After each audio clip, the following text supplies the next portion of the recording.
অনেকেই সমালোচনা করেন এই সরকার ব্যর্থ, এই সরকার পুরোপুরি ব্যর্থ। দেশে আইন শৃঙ্খলা পরিস্থিতি রক্ষা করতে, মব সন্ত্রাস ঠেকাতে, সার্বিক পরিস্থিতি নিয়ন্ত্রণের মধ্যে রাখতে, অর্থনৈতিক পরিস্থিতি নিয়ন্ত্রণ করতে সব দিক থেকে এই সরকার ব্যর্থ। অনেকের সমালোচনা, বিশ্লেষকদের সমালোচনা, বিভিন্ন রাজনৈতিক দলের সমালোচনা, দেশে বিদেশে সমালোচনা, সামাজিক যোগাযোগ মাধ্যমের মুখরোচক আলোচনা। এই আলোচনার মাধ্যমে আমরা অনেক দিন থেকেই শুনে আসছি সরকার ব্যর্থ, সরকার ব্যর্থ। কিন্তু এবার সরকারের যারা প্রিয় পাত্র, সরকারের এক ধরনের পৃষ্ঠপোষকতায় কিংবা সরকারের ভালোবাসার মাধ্যমে যাদের জন্ম, এনসিপি, সেই এনসিপি সরাসরি বলে দিল সরকার ব্যর্থ। এনসিপি যখন বলছে সরকার ব্যর্থ, তখন কি আমরা এখন নিশ্চিন্তে বলতে পারি যে সরকার সত্যিই ব্যর্থ? এনসিপি কেন সরকারকে ব্যর্থ বলল? সরকারকে ব্যর্থ বলে এনসিপি কি নিজেই আইন হাতে তুলে নেওয়ার ঘোষণা দিল না? নিজেই কি আইন হাতে তুলে নিয়ে সেটা বাস্তবায়ন করার পদক্ষেপের দিকে যাচ্ছে এনসিপি? কি হতে চলেছে সেই আলোচনা করবে এই ভিডিওতে। থাকবেন পলিটিক্স টিভির নিয়মিত আয়োজনে।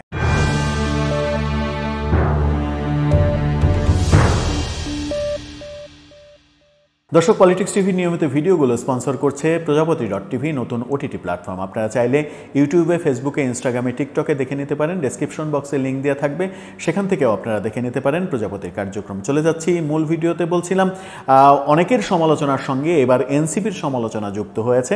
তারা বলছে সরকার ব্যর্থ। কোন ক্ষেত্রে ব্যর্থ? সরকার জুলাই সনদ যেটা ঘোষণা, সেই ঘোষণা দিতে ব্যর্থ হয়েছে।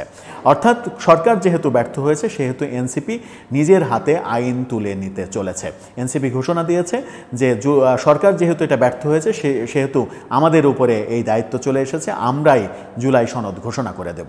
এবং তারা ডেটও ফিক্সড করেছে, আগামী আগস্টের 3 তারিখ শহীদ মিনারে তারা জুলাই সনদ ঘোষণা করবে। সরকারের যেটা ঘোষণা করার কথা ছিল সেটা এনসিপি ঘোষণা করবে। তার মানে হচ্ছে সরকারের দায়িত্ব এনসিপি নিজের কাঁধে তুলে নিচ্ছে, এক ধরনের আইন নিজের হাতে তুলে নেওয়ার মতো। কিন্তু এই জুলাই সনদে এনসিপি কি বলবে, কোন কোন কথা বলবে? জুলাই সনদে একটা ব্যাপার থাকার কথা, যেটা সরকার ঘোষণা করলেও কিংবা তারা নিজেরা ঘোষণা করলেও একটা ব্যাপার অবশ্যম্ভাবীভাবে থাকবে, সেটা হচ্ছে যে ওয়ান কাইন্ড অফ ইনডেমনিটি। অর্থাৎ জুলাই আগস্ট যে অভ্যুত্থান, সেই অভ্যুত্থানে যারা অংশ নিয়েছে তাদের দায় মুক্তি একটা বড় ব্যাপার। তাদেরকে ভবিষ্যতে কেউ যেন অপরাধী বলে কাঠগড়ায় দাঁড় করাতে না পারে, বিচারের সম্মুখীন করতে না পারে। জুলাই ঘোষণাপত্রের, জুলাই অভ্যুত্থান, জুলাই যে প্রোক্লেমেশন, এটার মূল উদ্দেশ্যই হচ্ছে, নাম্বার 1 পয়েন্ট হচ্ছে এটা, যে জুলাই আন্দোলনকারীদের দায় মুক্তি দেয়া।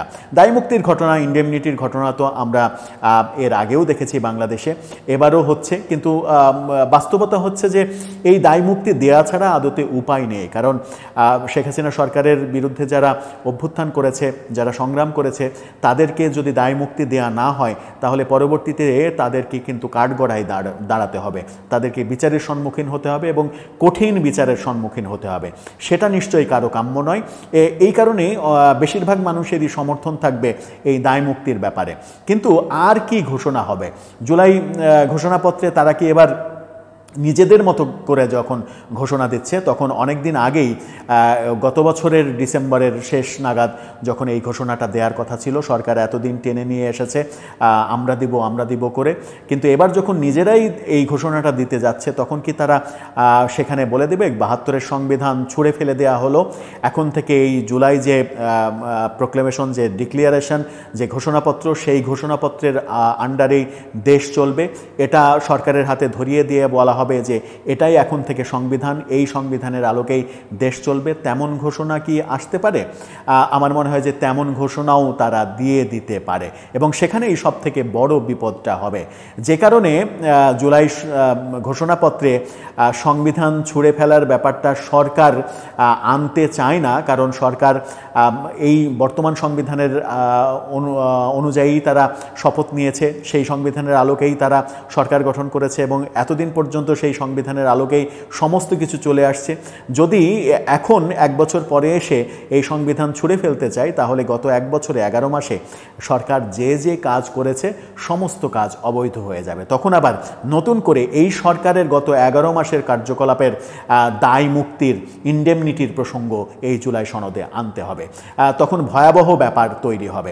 কিন্তু আমার মনে হয় যে শেষ পর্যন্ত এই কাজটা এনসিপির পক্ষ থেকে করা হতেই পারে, যে জুলাই ঘোষণাপত্র দিয়ে একটা সংবিধানের মতো কিছু পয়েন্ট দিয়ে যে এইভাবে রাষ্ট্র চলবে, সেইটা দিয়ে সরকারের হাতে ধরিয়ে দেওয়া হবে যে এই নাও সংবিধান, আগের সংবিধান ছুঁড়ে ফেলো, মুজিববাদী সংবিধান চলবে না, এই মুজিববাদ বাংলাদেশ থেকে মুছে ফেলতে হবে, এই সংবিধানে দেশ চলবে, এই সংবিধানে দেশ চালাও। তাতে করে ভয়ঙ্কর পরিস্থিতির দিকেই কি আমরা এগিয়ে যাচ্ছি? কি হতে চলেছে এই জুলাইয়ের শেষ নাগাদ কিংবা আগস্টের প্রথম সপ্তাহে একটু অনুমান করতে পারেন কি? দেশে কি চরম অরাজকতা, চরম বিশৃঙ্খলতার দিকে আমরা এগিয়ে চলেছি? সেই ক্ষেত্রে বাংলাদেশের যে নিরাপত্তার বাহিনীগুলো, বিশেষ করে সেনাবাহিনীর কি ভূমিকা হবে? সেনাবাহিনী কোন রোল প্লে করবে? অনেকদিন থেকেই সেনাবাহিনীকে বেশ মনে হচ্ছে যে একটু ঝিমিয়ে পড়েছে, একটু তারা সরকারের কোনো বিষয়ে নাক গলাতে চাচ্ছে না, এরকম ব্যাপারগুলো দেখা যাচ্ছে। অনেকে বলেন যে সেনাবাহিনীর ওপরে আমেরিকার চাপ এবং জাতিসংঘের চাপ বেড়েছে, যার ফলে তারা সরকার প্রসঙ্গে যে ধরনের মন্তব্য এর আগে করেছে সেই মন্তব্য কিংবা সেই ধরনের কথা আর বলছে না। তারা এক ধরনের সরকারের সঙ্গে তাল মিলিয়ে চলার চেষ্টা করছে, কোনো ধরনের বিরোধ যেন তৈরি না হয় সেই ব্যাপারে তারা সচেতন রয়েছে। সেরকম একটা মুহূর্তে সেনাবাহিনীর সোচ্চার ভূমিকা থাকবে কিনা এই ব্যাপারে, সেটাও একটা বড় প্রশ্নবোধক চিহ্ন। সব মিলিয়ে যদি এটাকে কেন্দ্র করে একটা বিশৃঙ্খল পরিস্থিতির তৈরি হয়, যদি সাংবিধানিক সংকট তৈরি হয়, সাংবিধানিক সংকট তৈরি হলে রাষ্ট্রের সর্বোচ্চ যিনি অধিকর্তা, রাষ্ট্রপতি, মহামান্য রাষ্ট্রপতি, তিনি কি করবেন? তিনি কি এই সাংবিধানিক সংকটের সময় দেশের জরুরি অবস্থা ঘোষণা করবেন? দেশ কি অন্য পথে চলে যাবে? এমনও কি হতে পারে যে বর্তমান সরকারের পদ্ধতি চেঞ্জ হয়ে গেল, বর্তমান সরকারই থাকলো না, নতুন আর একটা সরকার গঠিত হলো, সেই পথে আমরা যাচ্ছি? নাকি গত 11 মাস থেকে নানা ধরনের প্রোপাগান্ডা যেগুলো আমরা শুনছি নানাভাবে, বিশেষ করে ভারতীয় মিডিয়া থেকে নানাভাবে বলার চেষ্টা করা হচ্ছে যে বাংলাদেশে সেনা শাসন আসছে, জরুরি অবস্থা আসছে, সেনাবাহিনী ক্ষমতা নিচ্ছে, এরকম পরিস্থিতি, এরকম বাজে পরিস্থিতির দিকে কি আমরা অগ্রসর হব? জুলাই ঘোষণাপত্রের মাধ্যমে কি আমাদের হাত থেকে পরিস্থিতি নিয়ন্ত্রণের বাইরে চলে যাবে? সব প্রশ্নই কিন্তু সামনে এসে যায়। দর্শক, আপনার কি মনে হয়, যখন সরকার ব্যর্থ এই কথা ঘোষণা দিয়ে এনসিপি নিজের হাতেই আইন তুলে নিয়েছে এবং নিজের দায়িত্বে এখন জুলাই ঘোষণাপত্র ঘোষণা দিয়েছে, তখন পরিস্থিতি কোন দিকে যাবে? আপনার মতামত জানিয়ে লিখতে পারেন আমাদের কমেন্ট বক্সে।